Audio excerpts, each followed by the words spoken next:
Hello and welcome to another episode of Our Story, 250 Years of the United States of America.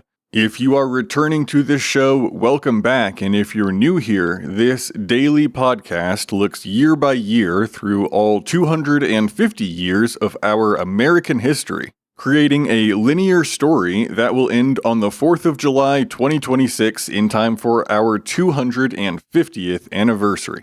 This episode marks the completion of our second full week of releasing this podcast, and the support has been awesome. Thank you so much for getting in contact with me and telling me what you appreciate about the show. While this episode is a little bit shorter than you may be used to, I am super excited for next week, specifically on Monday, as we will be covering the Constitutional Convention, and there's loads to get to there, and I do have a couple surprises for you throughout the week next week, so keep an eye on our X and on our YouTube to be there when they drop. With introductions out of the way, let's get into the episode.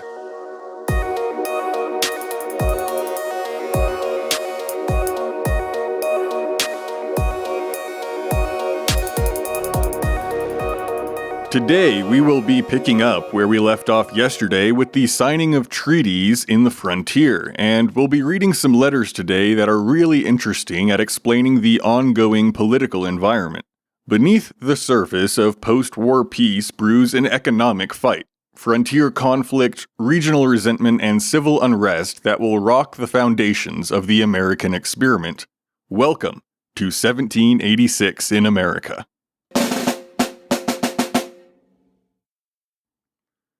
It's New Year's Day in the United States of America, and American commissioners Benjamin Hawkins, Andrew Pickens, and Joseph Martin are still in Hopewell after signing a treaty with the Cherokee Nation last November.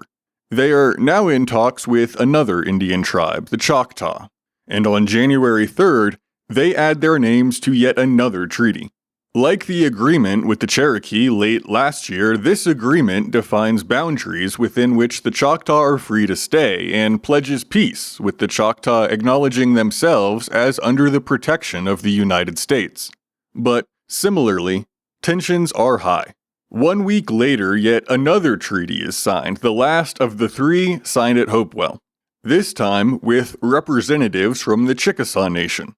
And the terms are nearly identical to the other two.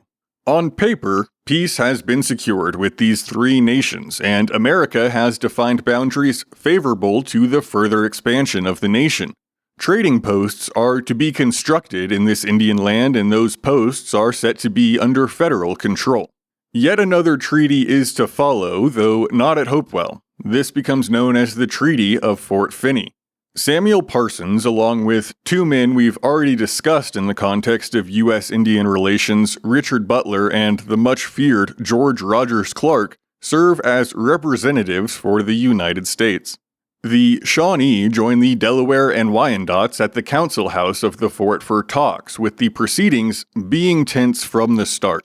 Richard Butler informs the assembled Indian representatives that it's the position of the United States that, since they have fought alongside the British, they too are a defeated people. The British have ceded the land, and to avoid punishment, Indians must now remain peaceful and accept whatever offer of land Americans allow them to have. The Shawnee were also told to leave several of their own hostages to prove good faith in returning white captives taken during the war. And this is a bridge too far. The session ends with the obviously infuriated Indians exiting the council house for the day, and as the treaty negotiations resume the following day, it's now the turn of the Shawnees to explain their position. Captain Johnny, one of their two war chiefs, rises to speak.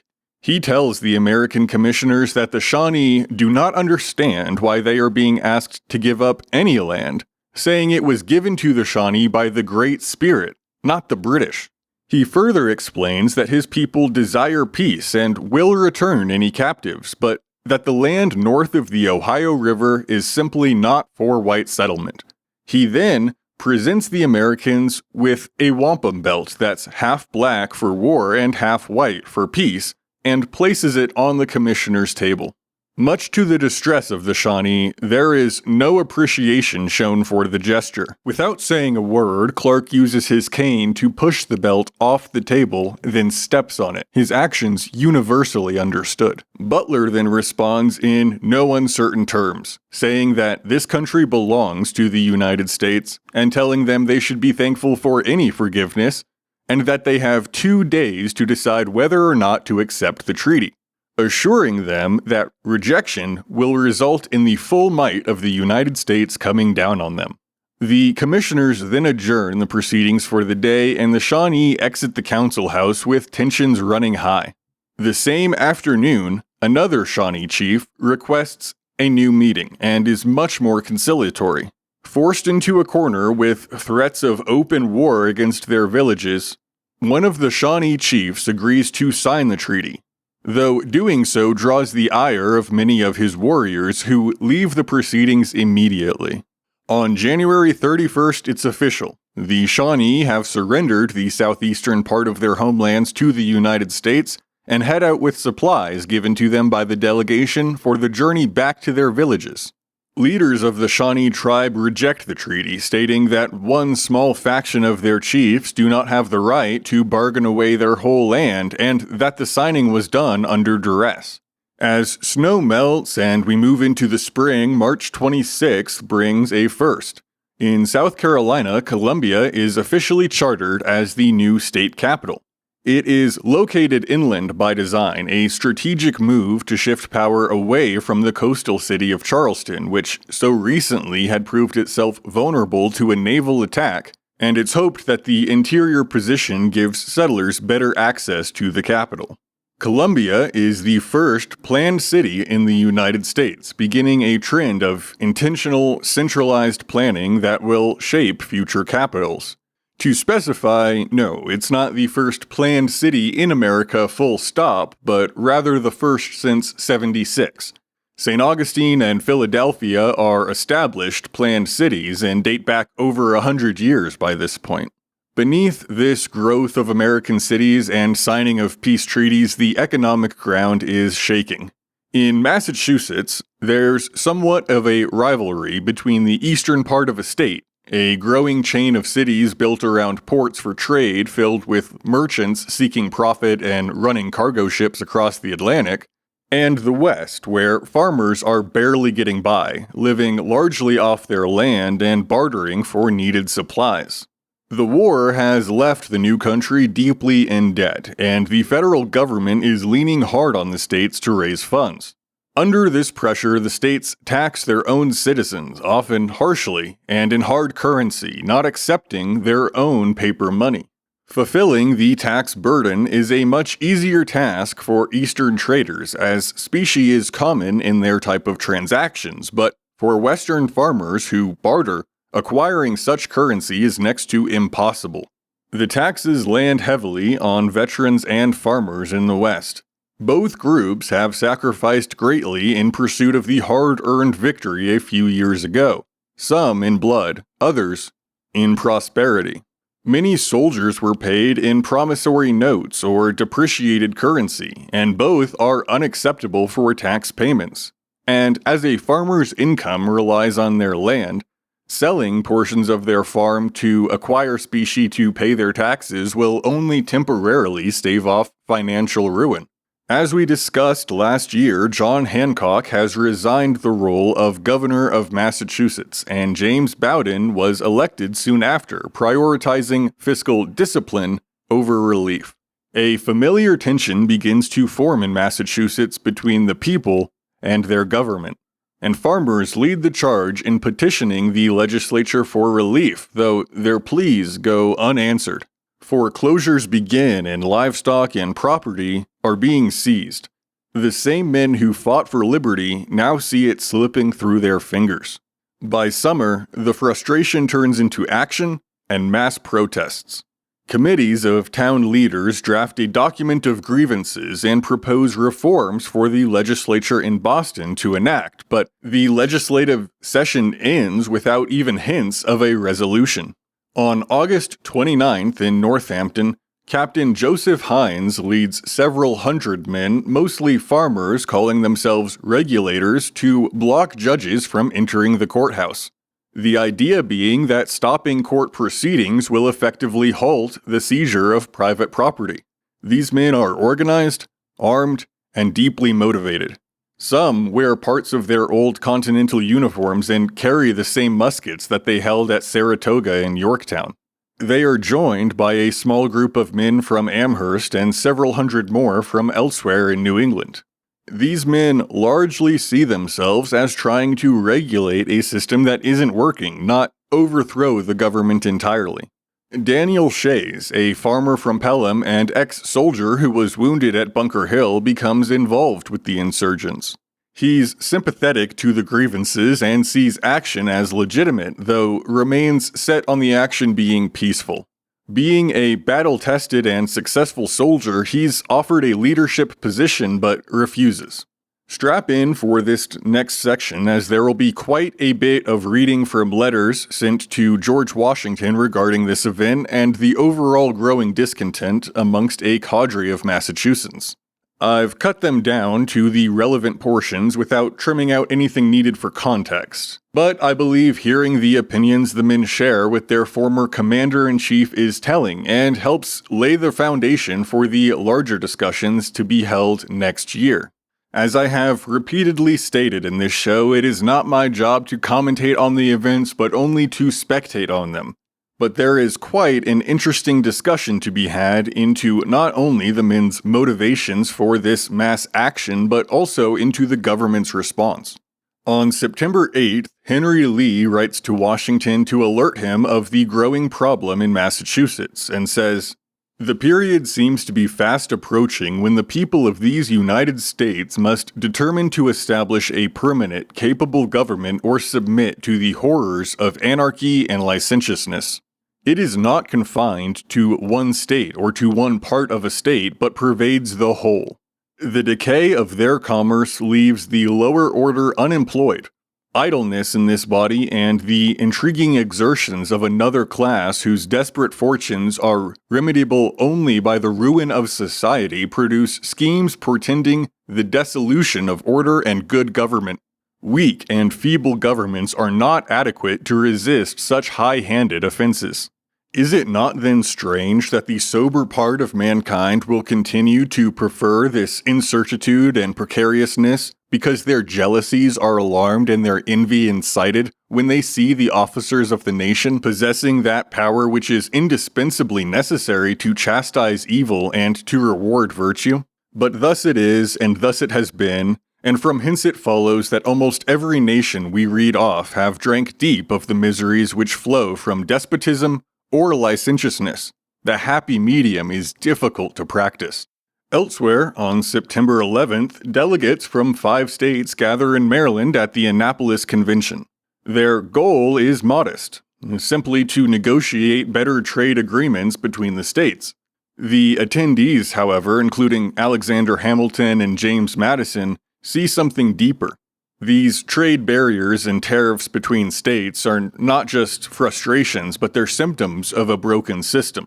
Despite this convention's limited attendance, the delegates recognize the need for a more comprehensive solution to the problems facing the nation. They issue a report drafted by Hamilton calling for a larger convention of all states to address the inadequacies of the Articles of Confederation. In New York, on September 24th, the African Society hosts an unprecedented address. Jupiter Hammond, an African-American poet and slave, delivers his, and I quote, "address to the Negroes of the state of New York." I attempted to summarize this address, but I feel it more fair to the speech to just read a few passages from it. "Dear brethren, when I think of you, which is very often, and of the poor, despised, and miserable state you are in as to the things of this world, and when I think of your ignorance and stupidity, and the great wickedness of the most of you, I am pained to the heart.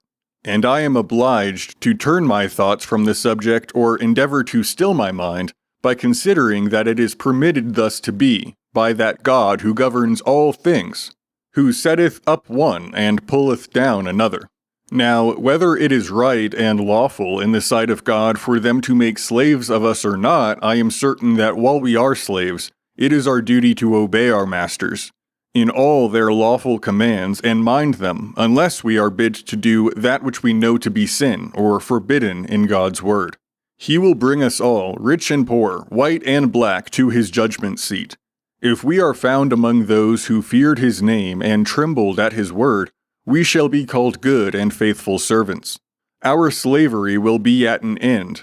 And though ever so mean, low, and despited in this world, we shall sit with God in his kingdom as kings and priests, and rejoice forever and ever. Do not then, my dear friends, take God's holy name in vain or speak profanely in any way. Now, I acknowledge that liberty is a great thing and worth seeking for if we can get it honestly, and by our good conduct prevail on our masters to set us free. Though for my own part, I do not wish to be free. Yet, I should be glad if others, especially the young Negroes, were to be free. For many of us who are grown-up slaves and have always had masters to take care of us should hardly know how to take care of ourselves, and it may be more for our own comfort to remain as we are. That liberty is a great thing we may know from our own feelings, and we may likewise judge so from the conduct of the white people in the late war. How much money has been spent and how many lives has been lost to defend their liberty? I must say that I have hoped that God would open their eyes when they were so much engaged for liberty to think of the state of the poor blacks and to pity us. He has done it in some measure, and has raised us up many friends for which we have reason to be thankful, and to hope in his mercy. What may be done further he only knows, for known unto God are all things, his ways from the beginning. But this, my dear brethren, is by no means the greatest thing we have to be concerned about. Getting our liberty in this world is nothing to our having the liberty of the children of God. Back to Massachusetts, where on September 26th, approximately 300 armed men converge on the Court of Common Pleas in Springfield, accompanied by Shays. They seek to prevent the court from sitting and thus halt the issuance of debt collections and property foreclosures. The insurgents assemble early in the day, arriving from rural towns across Hampshire County. Shays and his men occupy the courthouse grounds and position themselves between the building and the arriving justices. Sheriff Ebenezer Porter reads the Riot Act, a formal proclamation ordering the men to disperse, but the protesters remain unmoved. The justices attempt to proceed with court business under the protection of local militia commander General William Shepard. However, Shepard finds many of his militia unwilling to act against the men as they largely have sympathy for the cause. And with insufficient force to guarantee order, the court adjourns without conducting any trials. The Springfield courthouse is to remain closed for several weeks. The rebellion soon intensifies, with courts in Berkshire, Hampshire, and Worcester counties being forced to shut down. Militia units fracture, with some joining the regulators while others follow directives to maintain order. Meanwhile, in a moment of quiet scholarship amid the unrest, the skies become a part of America's story. On the 20th of October, Harvard University dispatches its first astronomical expedition, the first of its kind in the United States, to observe a solar eclipse from Penobscot Bay in Maine. The team collects data on the moon's path, and this expedition is a sign that American science is beginning to take root, though has much catching up to do if it will ever be on par with the advancements being made in Europe. Now, back to the ongoing rebellion. Henry Lee Jr. writes to George Washington, and by the 22nd, Washington receives the first word that a rebellion is forming in Massachusetts. This letter reads, "Dear General, I have not written to you for a long time, having nothing important or agreeable to communicate. Nor have I now anything agreeable, but alas the reverse. In Massachusetts, after various insults to government by stopping the courts of justice, the insurgents have, in a very formidable shape, taken possession of the town of Springfield, at which place the Supreme Court was sitting. The Friends to government arrayed under the militia general of the district, Shepherd, in support of the court, but their exertions were not effectual. The court removed and broke up. The insurgents continue possessed of the town, and General Shepherd has retired to the United States Arsenal 1 mile from Springfield. This arsenal contains a very important share of our munitions of war. Congress have sent their secretary of this department, General Knox, to take the best measures in his power to concert with government for the safety of the arsenal. What renders the conduct of the insurgents more alarming is that they behave with decency and manage with system. They are encamped and regularly supplied with provisions by their friends, and have lately given orders to the delegates in assembly from their particular towns not to attend the meeting of the legislature.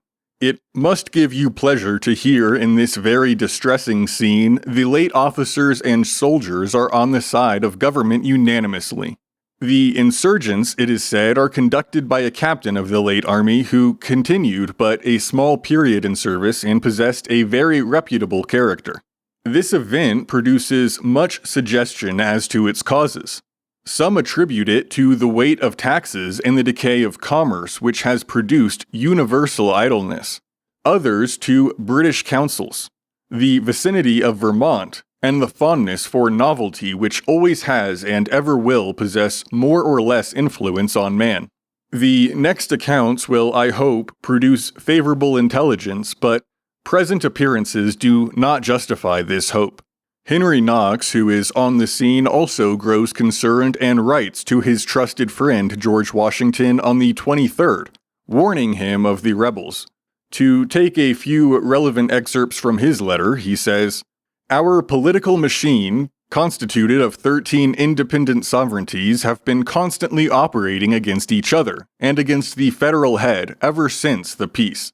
The powers of Congress are utterly inadequate to preserve the balance between the respective states and oblige them to do those things which are essential to their own welfare and for the general good.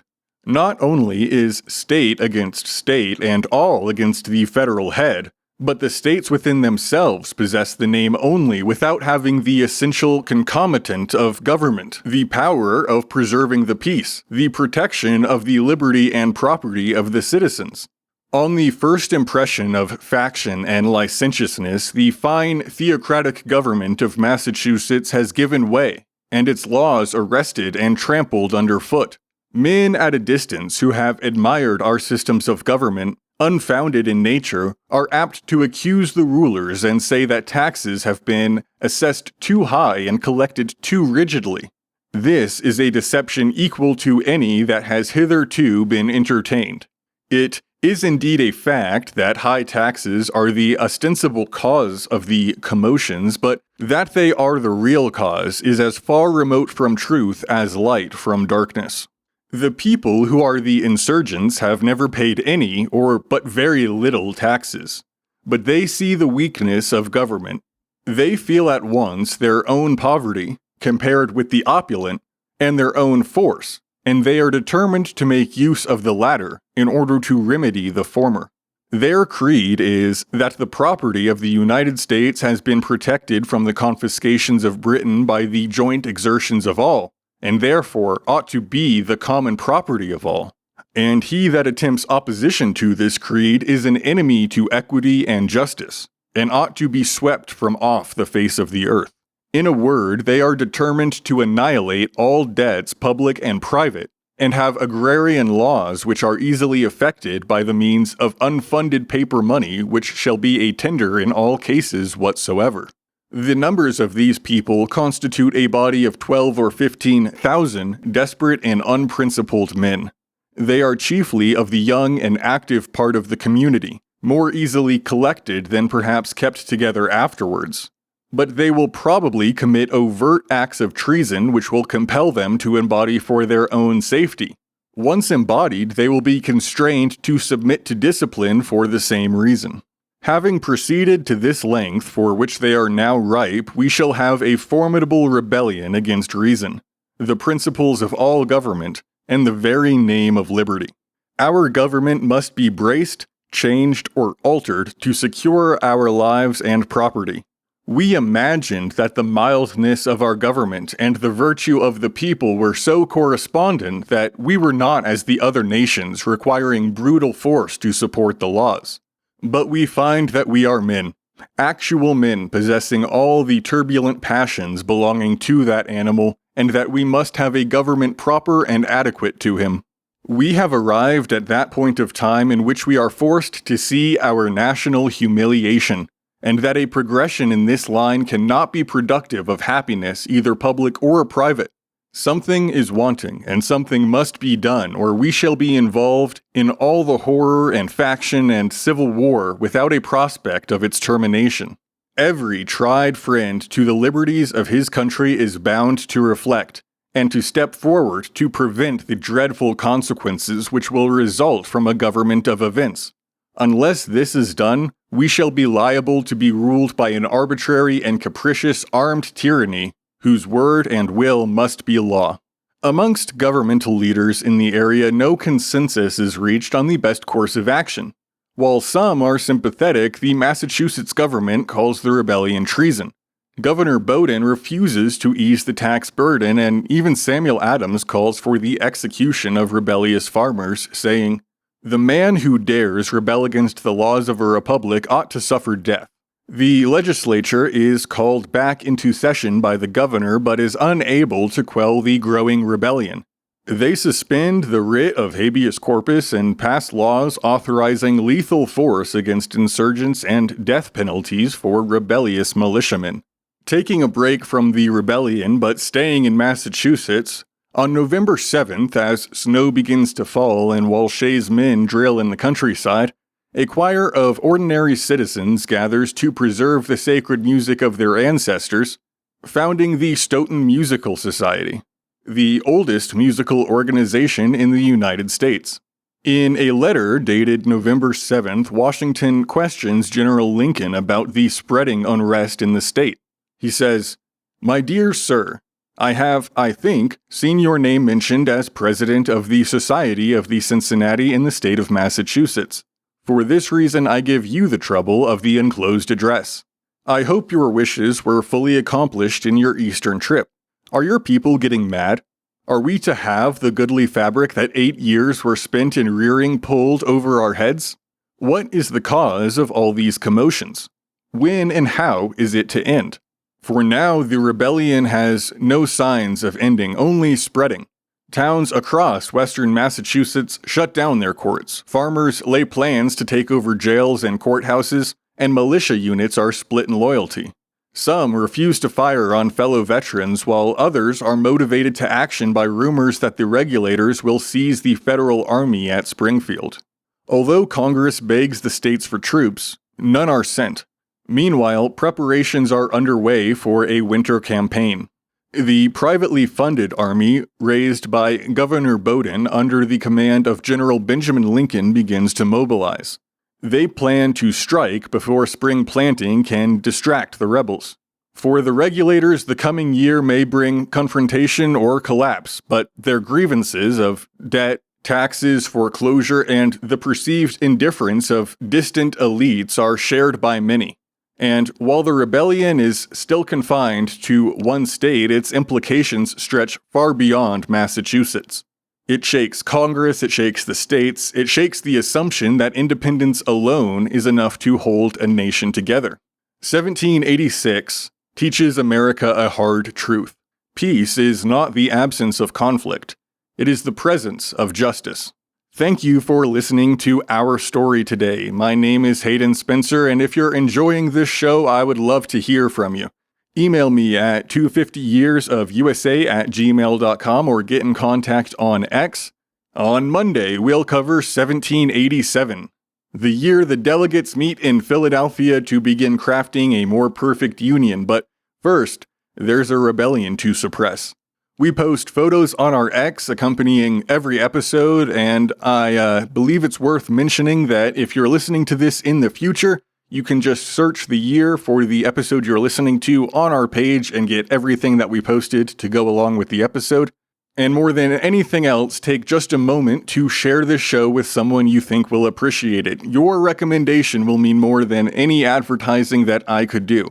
Until then, this has been our story, 250 years of the United States of America, and as always, thanks for listening.